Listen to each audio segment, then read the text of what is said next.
నమస్తే welcome to college TV. Telangana రాష్ట్రంలో గురుకులాల secretary అలుగు వర్షిని చేసిన వ్యాఖ్యలు దుమారం అయితే రేపుతా ఉన్నాయి. ఎవరి బాత్రూమ్లు స్టూడెంట్స్ కడితే తప్పేంటి అని చెప్పేసి ఆమె చేసిన వ్యాఖ్యలపైన విద్యార్థి సంఘాలు కూడా మండిపడుతున్నటువంటి సందర్భం. ప్రస్తుతం ఉస్మానియా యూనివర్సిటీలో ఉన్న మనతో పాటు ఓయూ శ్రీకాంత్ ఉన్నాడు. ఒకసారి మాట్లాడే ప్రయత్నం చేద్దాం. నమస్తే, చెప్పండి అన్న, ఆమె వ్యాఖ్యలు విన్నారు కదా, ఎట్లా స్పందిస్తారు మీరు విద్యార్థి సంఘాలు? ఆమె వ్యాఖ్యలను యూనివర్సిటీ విద్యార్థులుగా మేము తీవ్రంగా ఖండిస్తున్నాం. ఎందుకు అంటే గురుకులాలకు ఆమె కార్యదర్శిగా నెక్స్ట్ మంత్ అయితే 1 year అవుతుంది. 1 yearలో ఆమె గురుకులాలను పూర్తి స్థాయిలో ధ్వంసం చేసింది. ఇంతకుముందుకు గౌల్దొడ్డి లాంటి కొన్ని ఇంపార్టెంట్ ప్రఖ్యాతి కలిగిన స్కూళ్ళల్లో వాళ్ళు అక్కడ పిల్లల ఉంచి MBBS ఉన్నత చదువులు చదువుకోవడానికి కోచింగ్ ఇచ్చేది.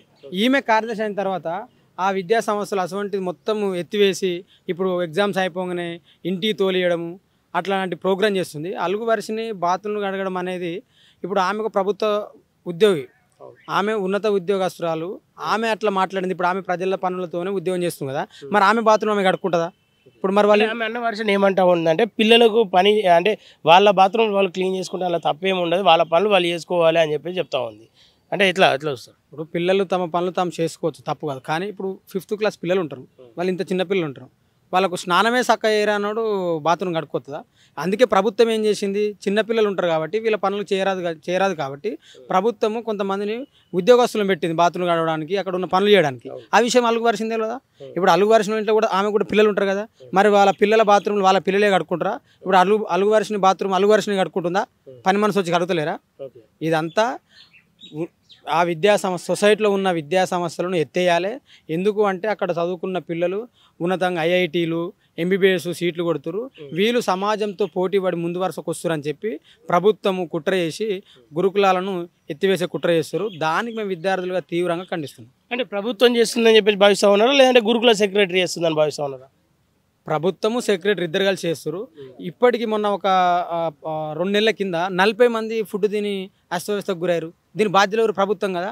ఒకవైపు ఏమో రేవంత్ రెడ్డి ఏమో మనము చదువుతోనే ఈ సమాజంలో ఏదైనా మార్పు తీసుకురావచ్చు, చదువుతోనే ఏదైనా మీకు గుర్తింపు వస్తుందని రేవంత్ రెడ్డి మాట్లాడతాడు.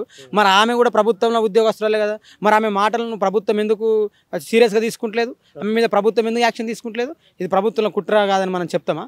ఇంకొక విషయము, అలుగు వరిసిన సెక్రటరీ అయిన తర్వాత మహిళా డిగ్రీ కళాశాలల్లో మహిళా డిగ్రీ కాలేజీలల్లో ఎవరు ఉండాలి? వాచ్మెన్లా మహిళలే ఉండాలి కదా.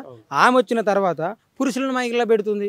మళ్ళీ ఆమె కొంతమంది ఆమెకు తొత్తులుగా ఉండే వాళ్ళను సోషల్ వెల్ఫేర్ సెక్రటరీ కార్యాలయంలో వాళ్ళకు ఉన్నతమైన పదవులు ఇస్తుంది, మిగతా వాళ్ళకి ఇస్తలేదు. ఇది ఎట్లా? ఇవన్నీ చూడాలి కదా ప్రభుత్వము. ఎందుకు చూస్తలేదు ప్రభుత్వం? ఇది ప్రభుత్వము అలుగు వరిసిన వీళ్ళిద్దరు కనుసనలోనే గురుకుల మీద దాడి జరుగుతుందని మేము అంటున్నాము. 3 రోజుల కిందనే ఒక అవార్డు ఫంక్షన్ చేసారు. ఏదైతే గురుకులాలో చదివినటువంటి విద్యార్థులు IIIT కావచ్చు, IIT వీటిలో ఫస్ట్ ర్యాంక్ వచ్చిన వాళ్ళందరికీ కూడా ఆమె అవార్డు ఇవ్వడం, వాళ్ళకు ల్యాప్టాప్లు బహుమతిగా ఇవ్వడం జరిగింది ప్రభుత్వం స్వయంగా. దీన్ని మరి అంటే ఒకవేళ నిజంగా గురుకులాలను క్లోజ్ చేయాలని చూసిన వాళ్ళు ఈ అమౌంట్ ఇవ్వడం కావచ్చు, లేదంటే ల్యాప్టాప్లు ఇవ్వడం కావచ్చు, అవార్డులు ఇవ్వడం కావచ్చు ఎందుకు చేస్తా అంటారు? ఇప్పుడు ప్రభుత్వము గురుకులాలను క్లోజ్ చేయదలుచుకోకపోతే ఇప్పుడు కొత్తగా కొన్ని స్కూల్స్ పెడుతురు. నిజవర్గానికి ఒక స్కూల్ చెప్పున కొన్ని స్కూళ్ళు పెడుతురు. మరి ఆ స్కూల్ ఎందుకు పెడుతురు? ఉన్న స్కూళ్ళను అభివృద్ధి చేయొచ్చు కదా.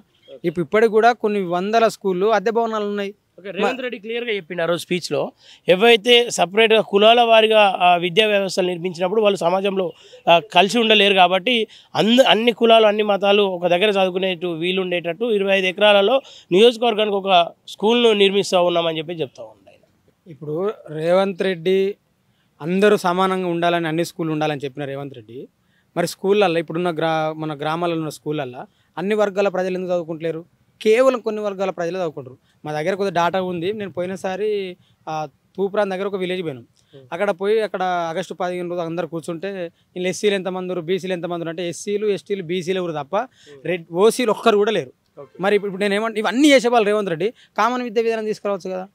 మేము అలుగు వరిసిని వెంటనే తమ విధుల నుంచి బహిష్కరించాలి, సస్పెండ్ చేయాలి. ప్రయత్నం ఏమైనా చేసిరా ఆమెతో? నేను అలుగు వరిసినికి ఫోన్ చేస్తా, మరి ఒకసారి ఫోన్ చేసి మాట్లాడదాం. ఆమె మరి ఎంతవరకు రెస్పాన్స్ అవుతుందా కాదని కూడా మీ ఫోన్ చేసి ఏం చెప్తారు? మరి బాత్రూమ్లు కట్టుకోమని చెప్తారా ఏం చెప్తారు? ఇప్పుడు వాస్తవానికి ఇప్పుడు ఆమె బాత్రూమ్లు ఎవరు బాత్రూమ్ వాళ్ళు కట్టుకోమని అంటారు కదా. ఒకసారి ఆమె మరి బాత్రూమ్లు కట్టుకుంటుందా కట్టుకోవడం కూడా మనం ఈ సందర్భంగా అడుగుదాం. మరి ఆమె ఫోన్ లిఫ్ట్ చేస్తుందా లిఫ్ట్ చేయదా చూద్దాము. ఒకసారి లిఫ్ట్ చేస్తే మాత్రం తన బాత్రూమ్ తానే కడుక్కోమందాం. ఎందుకంటే అంత గొప్పగా ఎవరు ఉంటారు చెప్పు, తన పని తాను చేసుకునే వాళ్ళు. కాబట్టి మేము అలుగు వర్షిని లిఫ్ట్ చేస్తలేదు.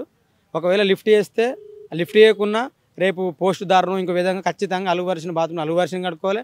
తమ పిల్లల బాత్రూమ్ కూడా తమ అలుగు వర్షిని వాళ్ళ పిల్లల బాత్రూమ్ కూడా వాళ్ళ పిల్లలే కడుక్కోవాలని చెప్పి మేము ఈ సందర్భంగా డిమాండ్ చేస్తున్నాం. ఓకేనా, థ్యాంక్ యూ. ఓకే.